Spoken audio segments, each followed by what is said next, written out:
안녕하세요. 6천년의 음악 역사를 음악 초보자님부터 박사님까지 모시며 가장 쉽고 재밌게 강의하는 닥터 정 프렌치입니다.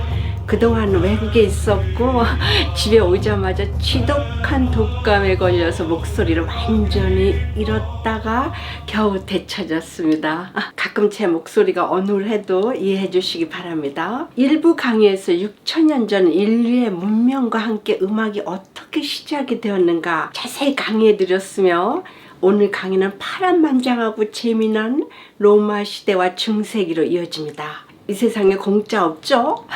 구독, 좋아요부터 누르신 후 어디에서도 얻을 수 없는 지식을 가져가시기 바랍니다. 정복자 알렉산더 대왕이 16살 때부터 대포나 미사일도 아닌 이 창과 말로 유럽을 정복한 후 동서양 문화를 융합시켜서 헬렐리즘 문화를 탄생하게 한 것은 단순한 이 군사 전략만으로 된 것이 아닙니다. 철학자 아리스토텔레스는 알렉산더 대왕의 아오이데였습니다. 아오이데라는 그 왕과 귀족들 가족들에게 예의범절, 언어의 기술, 수사학, 철학을 통해서 삶의 지혜를 가르치고 또 음악 이론과 악기 다루는 법까지 가르치는 이 스승을 말합니다. 아리스토텔레스의 가르침 중 알렉산더의 머리를 반짝하게 한 것은 바로 이 그리스 선법이었습니다. 음악 선법은 단지 이 음악에서만 적용되는 것이 아닌 건축, 지리, 바다의 특성과도 관련된 모드였기 때문에 이 전략에도 사용한 것입니다. 도리안 모드를 가지고 있는 도리안 해는 아주 공격적인 이 지역의 바다에서 싸울 것이 아니라 육지에서 박살을 내야 되겠군. 프리지아 모드가 있는 튀르키예 중북부를 침략할 때는 매우 불안정한 지대이니까 말의 발바닥에 못을 단단히 박아야 되겠군. 알렉산더 대왕은 자연 철학을 이해하면서 음악적 모드뿐 아니라 지리적 조건과 바다의 캐릭터, 날씨, 하다못해 이 적의 심리까지 한눈에 다 들여다볼 수 있는 이 통찰력이 생긴 것입니다. 여러분이 제 6천년의 음악 역사 강의를 들으시면서 많은 필드를 접하며 엄청난 이 지식을 갖게 되듯이 알렉산더 대왕도 아리스토텔레스에게 그렇게 배운 것입니다. 이 시대에 맞지 않게 너무 잘나서 사약을 받은 사람도 있지 않습니까? 소크라테스. 그는 어처구니 없는 이유로 독사발을 들이켜야 되었습니다. 첫째, 그리스 신화를 부정하며 제우스 신을 모독했다. 둘째, 말 같지 않은 소리를 젊은이들을 선동했다. 셋째, 민주주의를 비판하며 권력자들을 위협했다. 이 소크라테스의 발언이 전부 맞았습니다. 그의 철학은 후세들에게 우주와 음악의 본질을 이해시켰으며 이러한 자연 철학적 개념이 영혼을 믿게 하여 400년 후에 기독교를 탄생, 1100년 후에는 이슬람까지 탄생시키지 않습니까? 로마 제국은 역사상 가장 파란만장한 시대였습니다. 예수의 탄생과 처형, 유대인 학살, 기독교 탄생, 라틴어 성서와 찬트의 출현, 로마 제국이 동서로 분열되고 음악은 그레고리안 찬트와 비잔틴 음악으로 갈라지게 되며 결국 암흑 시대를 맞게 되죠. 로마 제국 시대의 음악은 고대 시대처럼 서사시, 서정시로 음악을 작곡하거나 그리스 시대처럼 자연 철학을 음악에 적용시키지 않았습니다. 그럼 로마 시대 때는 음악에 무엇을 적용시켰을까요? 신화, 종교, 철학? 모두 아닙니다. 음악의 수사학과 로마 숫자를 적용시킨 겁니다. 수사학이라는 이 말 잘하는 비법을 말합니다. 연설, 설득력, 강의, 남을 대변하는 이 변호사들, 이 상대를 설득하는 기술이며 로마 시대부터 음악과도 아주 밀접한 관계를 갖게 됩니다. 로마 시대는 의사, 변호사, 변론가, 교육자, 웅변가, 저같이 음악 강의하는 자 모두 수사학자 콘틸리안의 수사학을 교육의 지침서로 삼았습니다. 로마 제국의 언어는 라틴어죠. 그동안 사용하던 그리스어였던 성서, 문서, 찬트, 문화, 교과서 모두 라틴어로 번역되기 시작합니다. 그런데 로마에서 라틴어를 거부한 자들이 있었죠. 누굴까요? 바로 유대인들입니다. 그들은 그들만의 고유 음악, 예배, 히브리 문자와 언어를 사용하였습니다. 예수가 처형될 때 그 로마 군사들은 예수의 십자가 위에 올드 히브리어로 INRI라고 적어놨습니다. 그래서 여러분이 이스라엘에서 이 십자가를 사면은 거의 그 십자가 위에 INRI라고 적혀 있는 겁니다. I는 예수, N은 나사렛에서 온, R은 왕이다. I는 유대인, 나사렛에서 온 유대인의 왕. 자, 그럼 로마 제국 시대 로마인들은 수사학과 숫자를 음악에 어떻게 적용시켰을까요? 이거 아주 중요합니다. 왜냐하면은 지금 저희들이 사용하고 있는 음악 분석이며 뭐 이 모든 게 다 여기서 나온 것입니다. 로마 제국의 언어인 라틴어는 여러 언어의 기초가 되지 않습니까? 프렌치, 이탈리안, 스페니쉬, 포르투기시, 잉글리시, 로마니안 모두 라틴어에서 파생된 언어들 아닙니까? 로마인들은 이 라틴어의 억양이나 문장의 프레이즈를 음악에 그대로 적용시켰습니다. 즉 라틴어 언어가 음악이라는 것입니다.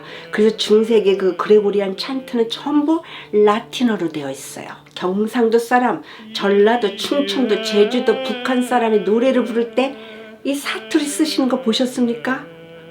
놀랍게도 음악에 사투리 쓴 사람 한 명도 없습니다. 산, 토끼, 토끼야 어디 갔노? Music is universal language라는 것이 입증된 것입니다. 언어적으로 음악을 표현해라. 이 말하듯이 읽듯이 자연스럽게 읊듯이 노래하는 게 그레고리안 찬트며, 수사학적 음악은 1500년을 이어서 이 바로크 시대에 바흐까지 사용하게 됩니다. 제가 직접 친 그 바흐 판타지의 후가 부분을 이 백그라운드 음악에 넣겠습니다. 그 유명한 음악학자 우르슬라를 비롯해서 많은 학자들은 이렇게 말합니다. 바흐의 음악은 수사학을 철저히 적용시킨 언어와 같습니다. 맞습니다. 바흐의 음악은 수사학과 관련이 아주 깊습니다.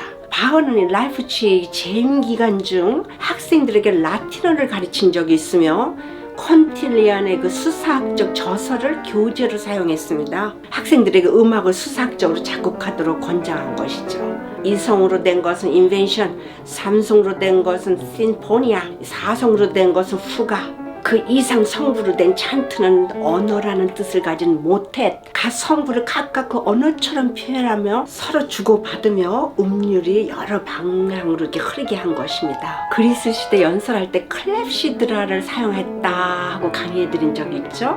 로마인들도 클랩시드라를 사용했습니다. 물이 채워진 그릇 밑에 작은 구멍을 뚫어서 6분 동안 물이 아래로 흐르게 합니다. 6분 안에 상대를 설득하고 감동을 주어야 하며 정치적 지도자를 뽑을 때 반드시 이 클랩시드라를 사용했습니다. 부부싸움 때 6분짜리 모래시계 가운데 놓고 시작, 6분 안에 상대를 설득 못 시켰다면 지신 겁니다. 두 번째, 로마인들이 수사학 다음으로 이 음악에 사용한 것이 바로 로마 숫자입니다. 여러분이 사용하시는 아라비안 숫자는 이 7세기경에 발명된 것이며 그 이전까지는 로마인들이 사용한 로만 누메라를 사용하였습니다. 로만 누메라. 여러분은 오늘 대단한 것을 배우시는 겁니다. 유럽에 가셨을 때 빌딩, 호텔, 작품들, 조각들 보면은 날짜가 전부 로만 누메라로 이렇게 적혀 있으며 이것을 읽지 못한 사람이 여행자 중 90%가 넘습니다. 오늘 제 강의를 끝까지 들으신 분은 유럽 여행 가셔서 아주 유식하게 로만 누메라를 척척 읽으실 겁니다. 자, 여러분이 이태리 르네상스의 발상지 피렌체 놀러 가셨는데 어느 건물 대들보에 MCDXC라고 적혀 있습니다. 과연 몇 년도에 이 건물을 지었다는 것일까요? 7세기 초까지 아라비안 숫자는 발명되지 않았다고 했죠. 1, 2, 3, 4 없습니다. 그러니 알파벳으로 된 로맨 누메랄 숫자 기록법을 알아야 되겠죠. 이 I 모양은 E라고 부르며 1이라는 뜻입니다.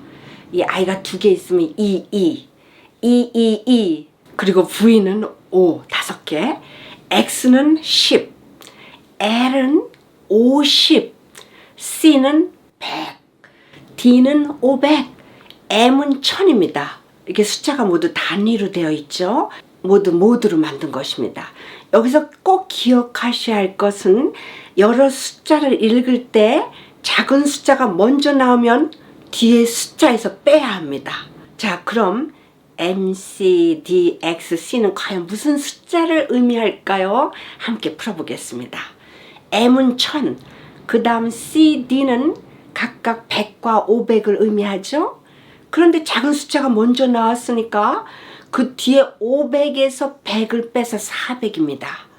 그래서 일단 1000, 400년. 그 다음에 XC는 10과 100을 의미하죠. 그런데 여기에도 또 작은 숫자가 먼저 나왔습니다. 그래서 C를 의미하는 100에서 X, 즉 10을 빼주면 90입니다. 그래서 정답은 1490년. 즉 르네상스 시대, 1490년이면 뭐 1세기가 100년이니까 15세기에 지어진 건물입니다. 유럽 그 뮤지엄에 가시면 골동품이나 작품, 그리고 모든 문학의 그 출판 연도가 거의 로만 누메랄로 적혀 있습니다. 피아노 책도 보세요. 그 외국 책들 보면 전부 다 그 날짜, 그 출판 날짜가 로만 누메랄로 적혀 있습니다. 여러분은 이제 유럽 가셔서 로마 누메라를 척척 읽으시며 존경받으실 겁니다. 로마인들은 로마 숫자를 음계의 모드를 만들었습니다. 그리스 시대 사용한 신이나 그 바다, 대륙의 이름을 뭐라고 불렀습니까? 아이오니안, 도리안, 프리지안, 리디안, 믹솔리디안, 에얼리안. 이렇게 복잡하게 부르던 것이 이제는 간단히 로만 숫자로 모두를 표기한 것입니다. 아이 하면 아이오니안, 두 개가 있으면은 뭡니까? 도리안, 세 개가 있으면 프리지안. 그래서 중세기 찬트를 보면 왼쪽에 반드시 로만 숫자가 모두로 적혀 있는 것입니다. 이렇게 모두로 사용된 로마 숫자는 결국 바로크 시대 라모에 의해서 획기적인 사마음 음악 이론이 발명됩니다.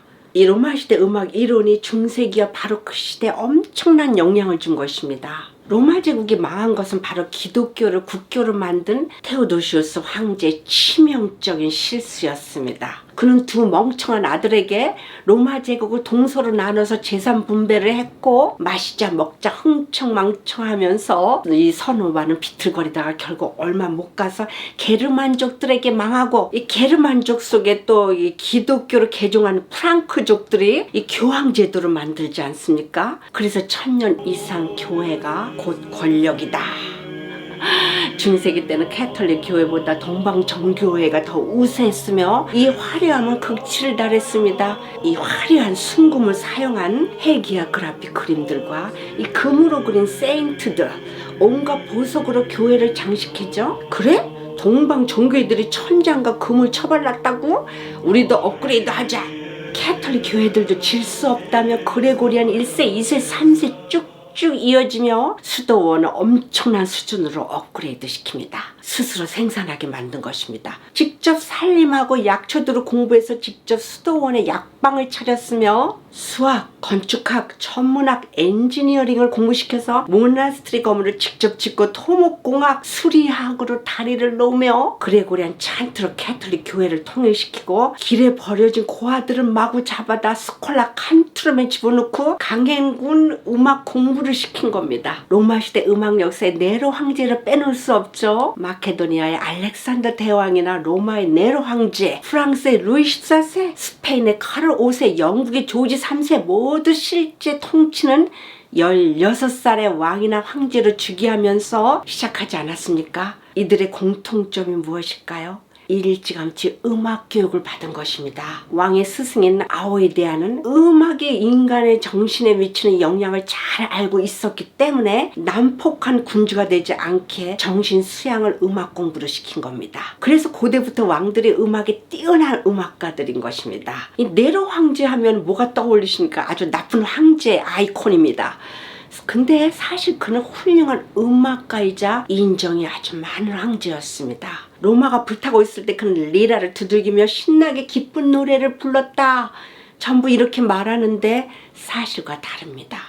그는 불타버린 낡은 로마를 음악 모드에 사용되는 그 세련된 아이오니언과 도리온 모드 건축법으로 도시를 재건축해 아주 멋진 로마를 만들었습니다. 그동안 야외에 있던 둥근 원형극장을 실내 방식인 콜로세움으로 건설하였고, 영국 공연에서는 스스로 배우로 직접 출연하여 음악을 연주하고 연기하였으며 로마 제국의 음악을 대중화시킨 황제였습니다. 그런데 왜 폭군으로 역사에 남았을까요? 바로 영조보다 더 기가 센 어머니 때문입니다. 네로 황제는 사도세자와 연산군 같은 환경 속에서 결국 독종인 어머니와 측근들을 살해하면서 폭군으로 전락하게 되죠. 중세기 음악은 오직 신앙에만 집중됩니다.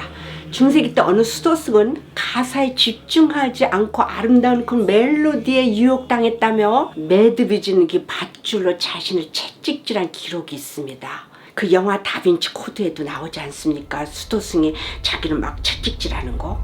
그러한 육체적 벌은 7세기 이슬람의 시아파들의 간섭으로 이어져 타즈디아 또는 타즈키 알라프라고 부르며 이스라엘의 종교의 그 간섭으로 자리하게 되죠. 기독교에서 배운 겁니다. 시아파들은 그들의 지도자 호세인의 순교를 가리키는 아슈라라는 날에 이 순교자의 고통을 기르면서 속지 않은 행위로 자신을 피가 나도록 채찍질하는데 아주 끔찍합니다. 7세기 이슬람이 탄생되면서 새로운 음악 형식이 나옵니다. 엄격한 보이스 스킬을 받은 이 도덕적인 무예진이 기도탑 미나렛에서 아주 긴 호흡으로 부르는 기도성 아잔이 탄생한 겁니다. 아잔이 기억나지 않으면은 타잔을 기억하세요. 아잔, 타잔. 이스라엘에 가시면은 성전이 부서지고 한 벽이 그 서쪽에 남는데 통곡의 벽이라고 합니다. 그곳에서 30분만 앉아보세요. 앉은 자리에서 유대인의 음악, 기독교 음악, 머슬르 음악을 다 들으실 수 있습니다.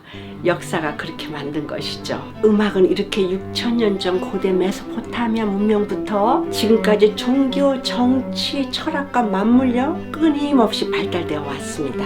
중세기부터 현대 음악까지 상세한 것은 이미 강의했사오니 강의 하나씩 찾아보시기 바랍니다. 그럼 다음 강의에서 뵙겠습니다. 바이.